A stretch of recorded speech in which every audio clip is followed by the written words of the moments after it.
Okay, so today we're going to talk about two things. First is how to install a generator inlet on the outside of a house, and the second is wiring two sources of power to backfeed a main panel instead of the just typical one.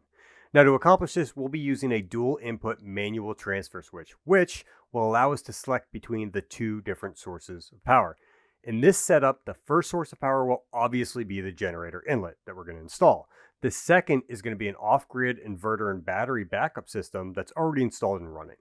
So I've timestamped everything in this video, so feel free to jump around to any part you're interested in. I've also linked all of the products used in this video in the description below. So without further ado, let's jump in. Okay, first, let's quickly talk about the how and the why. The why is simple. I already have an off-grid solar setup with 10 kilowatt hours of battery backup. So naturally, I want to be able to use that as a power source for my home in the event of an outage. It's really convenient just to go down to the basement and flip on the power during an outage, so no need to go outside, which is especially nice in the colder months.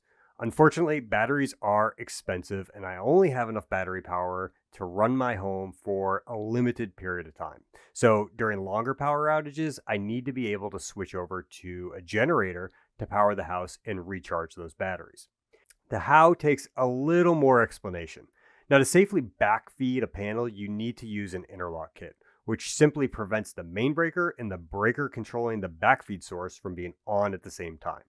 This way, you cannot inadvertently send voltage out to public lines, which could be dangerous when line workers are out there working on them trying to restore power. The challenge here is that the interlock kit is just a fancy word for a dual pole breaker with a piece of metal that slides back and forth. That breaker is typically only wired to one source of power, which for most people is a generator. In this setup, the transfer switch will act as a selector, allowing me to set the input to either the generator or the batteries, which will then run to the interlock kit. Let's take a look at the transfer switch. Now, this one is a Generac switch, which really it's just a sub panel with a little bracket installed so that only one of the two breakers can be on at a time. You could easily build one of these yourself with a little bit of effort and easily save a few bucks in the process.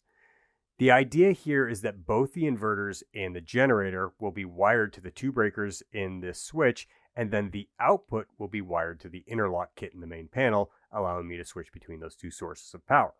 Now, the inverters and the battery are already wired in here, and you can see my previous videos on that setup, but today we're going to wire up the generator side. But first things first, let's start with the inlet box. The very first thing you should do is plan out where you want that inlet to be. In my case, I've selected an area on the outside of my house where the generator is located. I've cleared an area roughly 20 feet away from the house where I'll be building a generator shed in the future, so stay tuned for that video. Now, as far as I can tell, at least at the time of filming of this video, there are no specific restrictions in the National Electric Code on the placement of an inlet box. Generally speaking, they can go wherever an exterior outlet could go, but be sure to check your local codes before settling on a spot. I have heard that the code is going to be updated, prohibiting installation inside garages, so it's always worth double checking on the latest before poking any holes in your house. Let's talk about a few tips on selecting a location. First, measure twice, cut once. Make sure there are no interior obstructions on the box where it will be placed. So for example, in my scenario, there was actually electrical wire running along the interior of the sheathing that I had to be careful not to hit. You'll want to take measurements both inside and outside to ensure you have enough workable space when you go to wire this up. Also, plan out how you're going to run the cable inside. I'm using PVC conduit here, but you may opt to just run the wire exposed directly through the wall, as long as you would have a flush mounted box for it to go into. The Reliance Controls 50 amp inlet box has standoffs on the back, so it's not really made to be flush mounted to the outside of the wall, which means where the wire comes through the wall, there's going to be a small area of it exposed. So I decided to use conduit. This way I can caulk around the conduit and make it nice and watertight. Once you decide on a location, the internal wiring is, well, pretty easy. You'll just need to route the wire or conduit from the transfer switch or the main panel if you're just hooking up a generator to where you want it to pass through the exterior wall. The first thing I did here was run the conduit and pull the wire through and then wire it into the transfer switch while leaving the slack a few feet from my exit point on the wall. Another quick tip here is if you're using conduit like I am, then pay attention to the subtle turns or bends that may be required. A perfect example of this is my conduit needing to rise about 6 inches to meet the point where I want it to pass through the wall. You'll likely need various fittings to get the conduit exactly where you want it. I had to use a couple of 45-degree bends to reach my spot. My biggest challenge by far in doing all this was I had a broken collarbone. You'll notice some of my awkward reaching and bending and movements, and well, that's why. Okay, so with the conduit roughed in, wiring the transfer switch is next. If you're familiar with running electrical, then this is pretty straightforward. You simply connect the ground wires to the ground bar, the neutrals to the neutral bar, and the two hots to the breaker.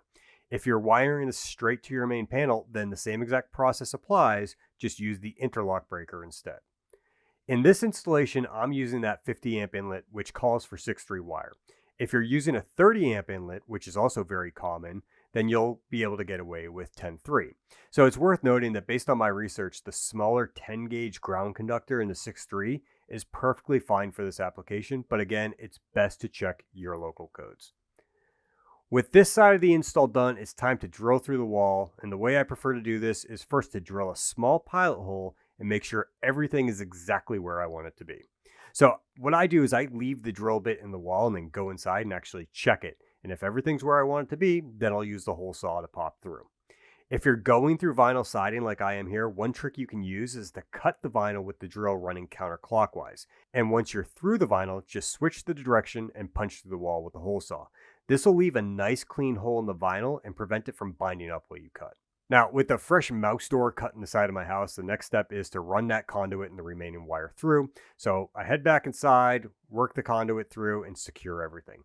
Once it's secured, you can then run a bead of caulk around the conduit, or if you're just running the wire through, then fill the hole just to keep it nice and watertight. Next, we can mount the inlet box. Since my siding has a staggered pattern, mounting the box as is would result in it sitting at kind of an angle. So one way to tackle this is to cut out the siding and install a mounting block, but I really don't feel like going through all that trouble. So I just found a few plastic washers that I can use as spacers to allow the inlet box to sit pretty close to plumb. The washers I use are just the ones that come with TV wall mounting kits, so they're nothing fancy. I also had to cut a hole in the inlet box in order to pass the conduit through exactly where I wanted it. This inlet does have pre-cut holes, but they're actually designed for threaded PVC fittings. And well, there just isn't enough room to use one of those on the back side of the box without making it stick out too far off the wall. So I cut a new hole just to pop the conduit through, and then I have to caulk it there to make it watertight as well. I do have to say this Reliance box is pretty awesome. The plug is actually removable and there's plenty of space, which is one of the very nice things when working with larger gauge wire. I read reviews on a lot of inlet boxes out there, and one of the things I saw over and over again was that a lot of them are very cramped and difficult to work with when you're using 6-3.